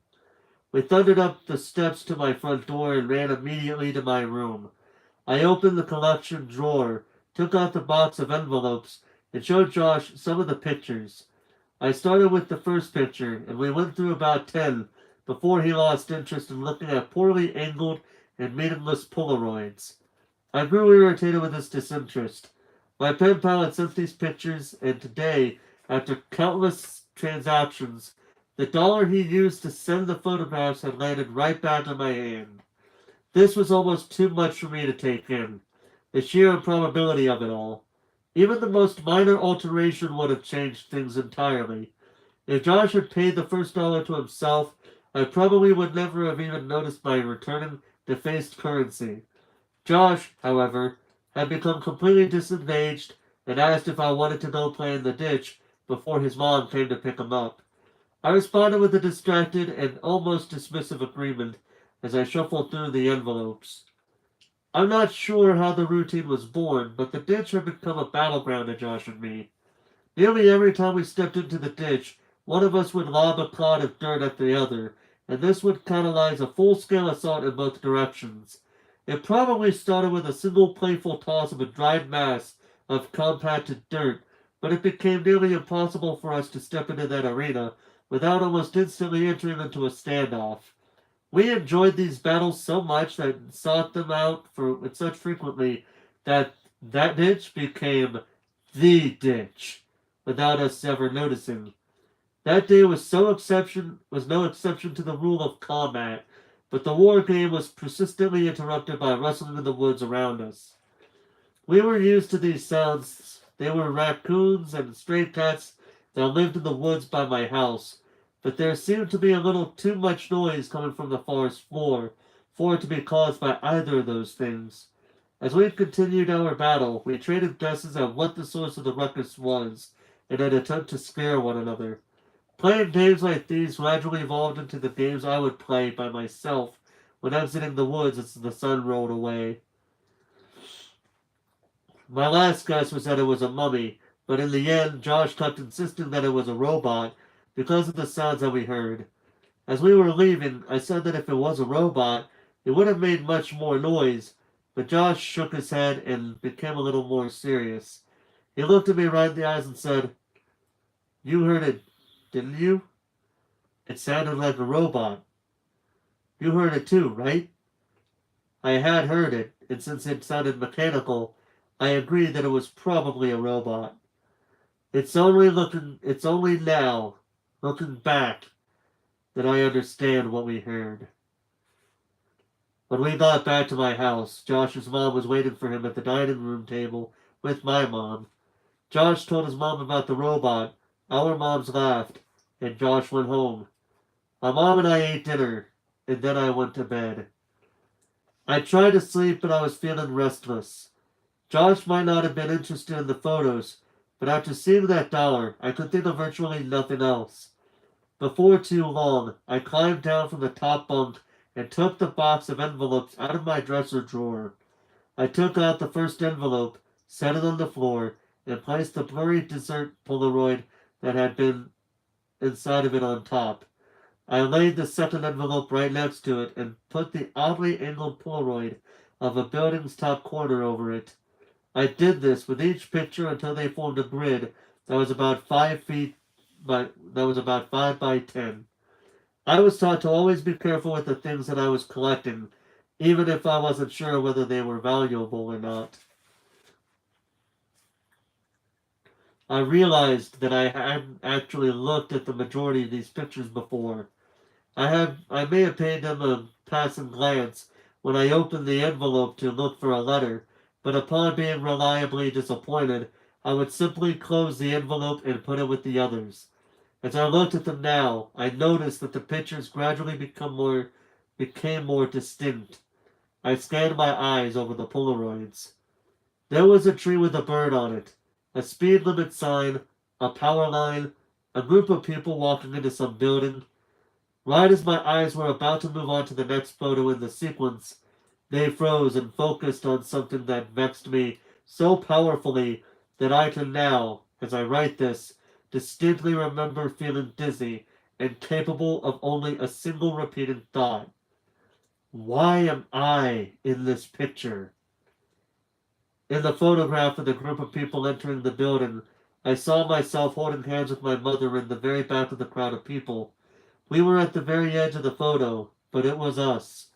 As my eyes swam over the sea of Polaroids, I became increasingly anxious. It was a really odd feeling. It wasn't fear. It was the feeling you get when you are in trouble. I'm not sure why I was flooded with that feeling, but there I sat, floundering in the distinct sense that I had done something wrong. This feeling only intensified as I finally managed to break my gaze and look at the rest of the pictures.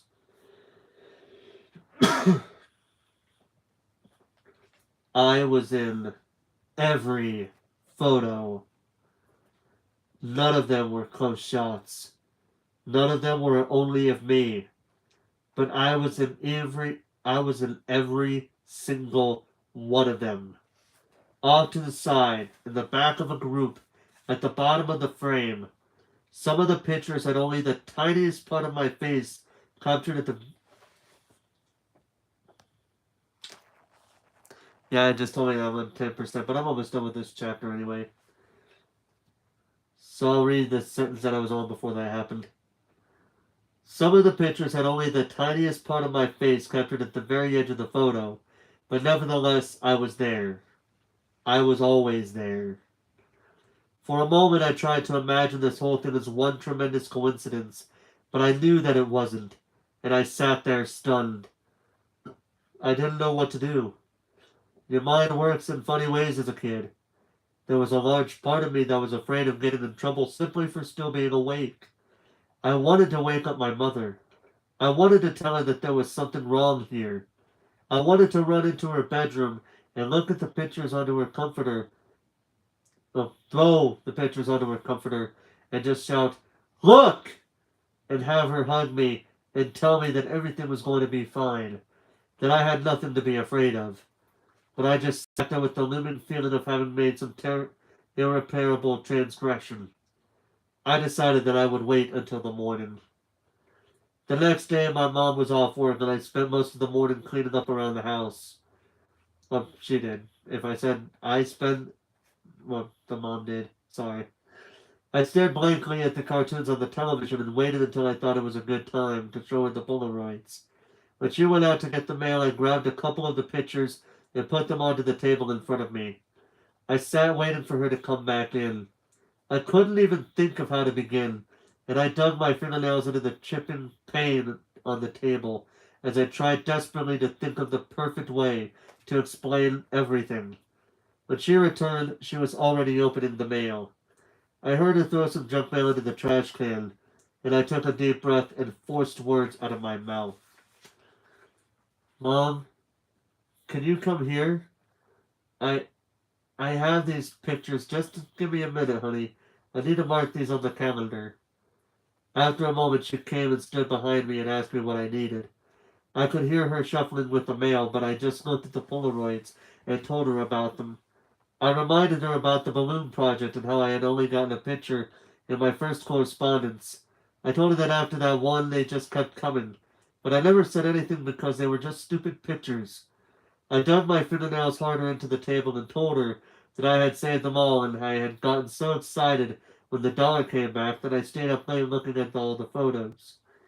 As I went on in my explanation and pointed to the pictures, her frequent uh-huh and okays decreased, and she was suddenly completely quiet and making only a little noise with the mail.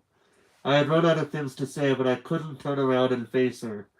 I waited for her to say something, but the next noise I heard from her sounded as if she were trying to catch her breath in a room that had no air left in it. At last she subdued her struggling gasps and simply dropped the remaining mail on the table, right next to me, and ran to the kitchen to get the cordless phone. Mom, I'm sorry. I didn't know about these. Don't be mad at me. With the phone pressed to her ear, she was alternating running and walking back and forth while shouting into the mouthpiece. I couldn't understand what she was saying or who she could be calling. Was it my teacher? No, this wasn't her fault. I nervously fiddled with the mail that was sitting next to the Polaroids I had arranged. The top envelope had something sticking out of it that I thoughtlessly and anxiously pulled on until it came out. It was another Polaroid.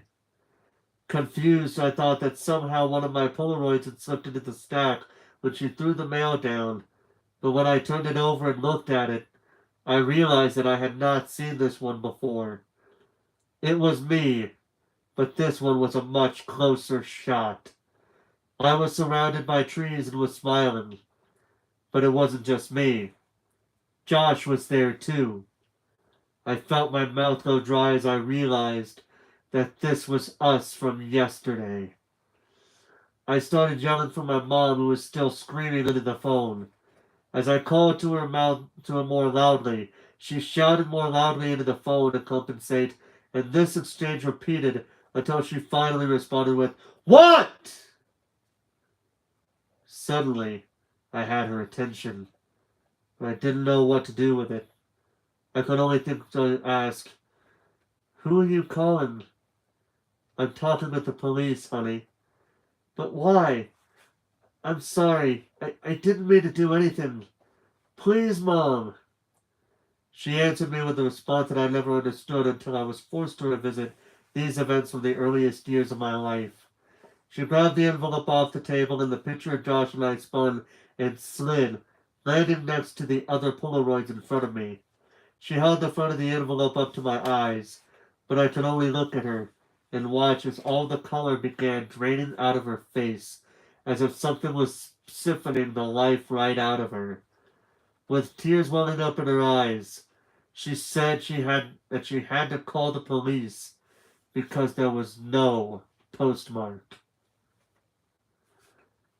I would continue further with this book, but because my phone is at 20% and less, well, at 10% or less, I'm gonna have to end it there, ladies and gentlemen. But thank you guys so much for watching this first part of my reading the of Penpal by Dathan Auerbach. I'm gonna stay for the record right now that that moment where this boy goes through all those pictures and he finds out what's going on with them, one of the scariest parts of this book. And we have just gotten through the first third. We are now one third of the way through the book. I'm very curious to see, and I'm saying this because, of course, I'm curious to see how the rest of the story goes. But next time we talk of the, so next time we are going to be starting on chapter 3. I technically consider these sections of chapters Either way works, but still. We're gonna be starting the next stream with chapter 3 of Penpal. But for now, ladies and gentlemen, thank you guys for watching. Hope you guys enjoyed. And until next time, this is Force Walpole, signing off.